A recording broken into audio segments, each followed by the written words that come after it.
Welcome to Fun and Games Side Quests. Every episode is a different host sharing a video game they love and why they love it.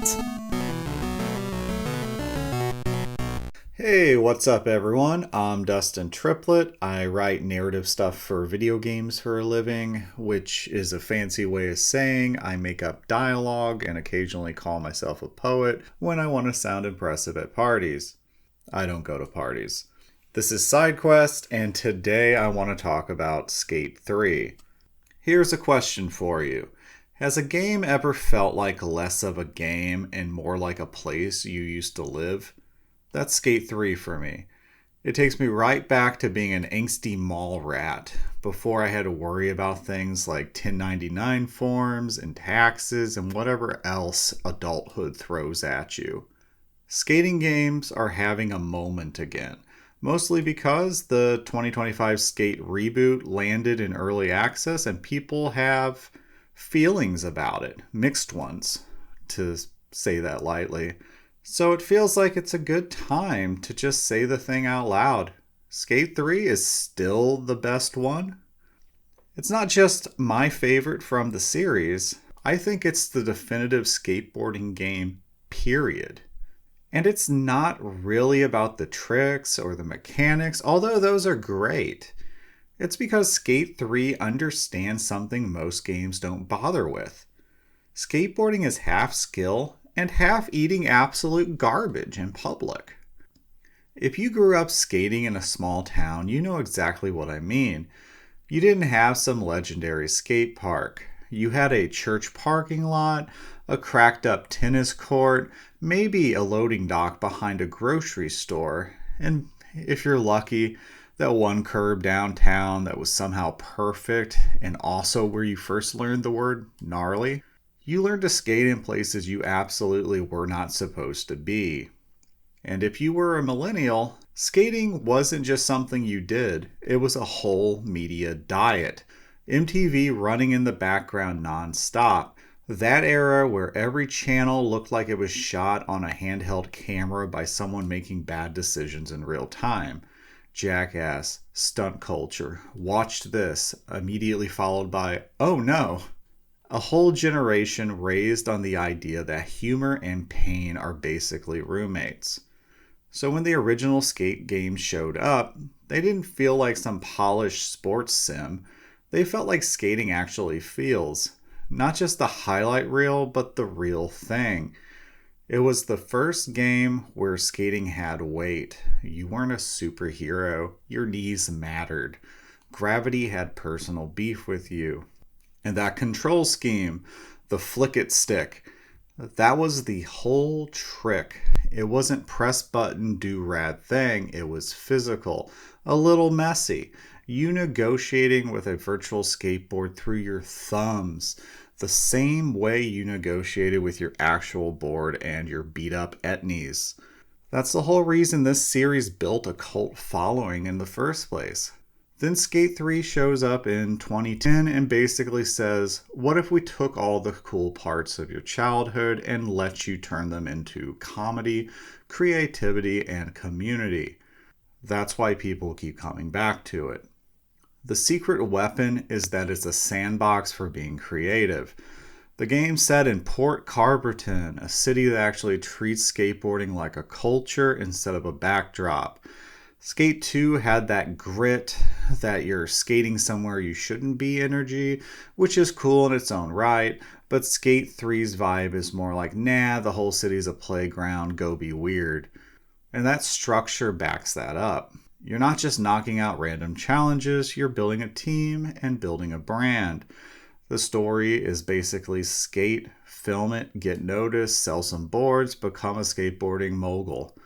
It's ridiculous on purpose, but it's also the exact fantasy every teenage skater believed in. That if you just landed one clean line and the right person saw it, your whole life could change.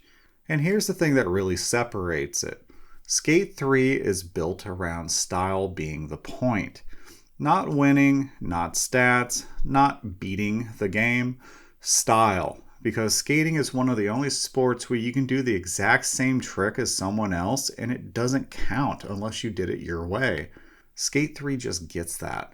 Mechanically, it hits a real sweet spot too.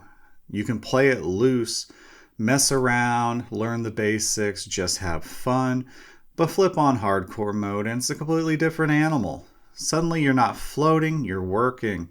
Timing matters, speed matters, angles matter, and when you finally land a line you've been chasing for 20 minutes, that feeling gets uncomfortably close to the real thing. You can almost taste the gravel. It's not punishing in a get good way. It's punishing in a, yeah, that's skating way. You earned the clean moments. Now let's talk about the part that makes Skate 3 feel custom built for millennials. It is genuinely hilarious. Not witty dialogue hilarious, I mean slapstick, ragdoll physics, watch a grown man fold like a lawn chair hilarious. The bails are unpredictable, the physics are janky in exactly the right way, and it's realistic enough that the pain reads as real. The series leans all the way into this with Hall of Meat, a mode literally named after the Thrasher feature where brutal bails get scored like achievements. That's a direct Jackass connection.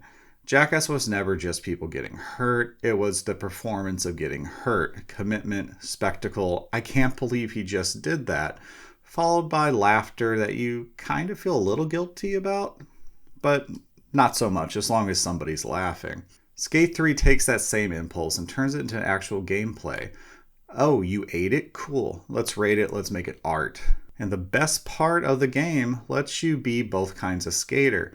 The one trying to be smooth, and the one going, I wonder what happens if I launch myself off this roof into traffic. That duality was always baked into skate culture. You'd be filming a serious line and your friend would immediately do something stupid just to crack everyone up. Skate 3 is that friend. This is also why the game became so endlessly watchable years after release, especially once YouTube got hold of it. All the glitches, the bails, the physics doing something nobody intended. It's basically a content house. You don't even have to be a skate game person to get the appeal. Body goes wrong, character flops like a sack of laundry, everybody laughs. But it's not just random chaos. The best clips come from people finding the edges of the sandbox and turning those edges into stunts. Same as real skate culture. Take an ordinary environment, invent something fun inside of it. Which gets at why I connect with this game so much. It doesn't just hand you a city, it hands you the tools. There's a park builder where you shape your own spots and challenges, and that matters because skating has always been DIY. Skaters build their own ramps, wax their own curbs, move trash cans around, turn a weird staircase into something legendary, all that fun stuff. Skate 3 just translates that ethos directly into a game system. It doesn't say, here's content for you. It says, go make your own. For a small town kid who was always improvising, always hunting for spots, it just hit different. The game becomes an infinite version of that hunt. I'll get a little personal here. Skate 3 feels like the version of my teenage years I'd actually want to revisit, minus most of the parts that sucked. Remember skating until the streetlights came on, getting dropped off somewhere with your board and a water bottle and just existing for a few hours? The game nails that aimless mission feeling.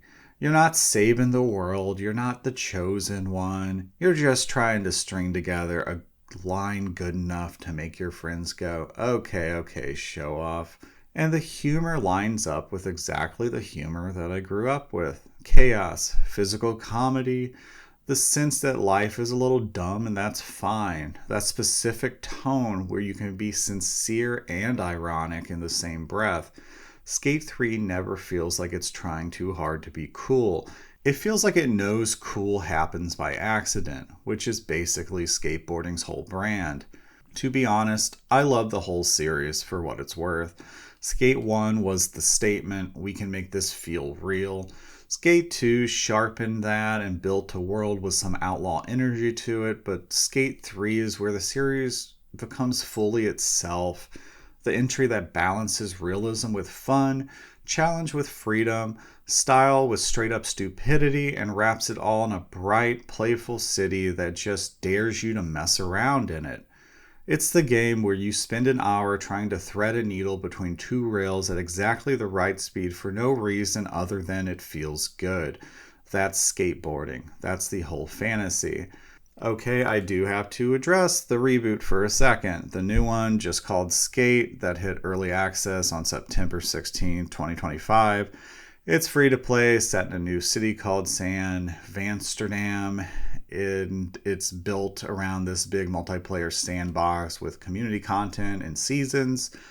And look, there's stuff to respect there. It makes sense that a modern skate game wants crossplay, big social servers, deep customization, and live updates. That's the whole Fortnite money playbook. And it's EA, so do with that what you want. But because it's always online, with monetization and seasonal progression baked in, it ends up feeling like just another modern live service game, even if it eventually turns out great. And it has been getting better with each update. It's still chasing a different feeling entirely. Skate 3 feels like you bought a tape at the skate shop and wore it out watching it so many times. It feels like you and your friends passing the controller back and forth, laughing at bales, building dumb little parks, hyping each other up. It's self-contained, a time capsule you can open whenever you want. The reboot feels like a city you visit a couple hours before heading home. Skate 3 feels like the neighborhood you actually grew up in. So when I say Skate 3 is my favorite game, I don't just mean the mechanics are great, even though they absolutely are. I mean, it lets me be every version of myself that skateboarding ever created. The kid trying to land a kickflip for the first time, the teenager filming lines like a sponsorship is just one good clip away, the dumbass friend doing stunts purely for laughs, and the tired adult who just wants to cruise around a city and listen to wheels on pavement. It's nostalgic without being desperate about it. It's skill-based without being sweaty about it. It's funny without making fun of skating itself, and underneath the chaos, it's actually sincere about the culture. It doesn't treat skating like a checklist, it treats it like its own language. And after all these years, I still speak it. New games come out, new tech happens, reboots arrive, but Skate 3 is the one I keep coming back to because it feels like home. A city built out of concrete, chaos, and comedy where style matters, pain is funny, and every curb looks like new possibilities. And if you grew up like me in a small town, Jackass on the TV when you probably shouldn't have been watching it, Skate 3 isn't just a skateboarding game. It's a time machine with grip tape on it. This has been SideQuest. I'm Dustin Triplett. Keep skating and happy gaming. Welcome to Bits of Time, where we ask you the simple question, is this video game worth your time? And we're two brothers having a conversation about a game and why we loved it. Or a difficult discussion about why I didn't or we didn't beat a game. So I hope you join us. Because it gets pretty wacky sometimes with the questions we ask each other, and maybe a little heated every once in a while too. If you plan on sticking around, you'll be getting 2 episodes each month, the first and third Wednesday. We also have a brand new debate-focused series, so if you want to be a part of it, join us. Yeah, join us. Or, reach out, get in contact with us, and maybe you could be on the show with us and debating all kinds of things, granular or not. We'll see you then.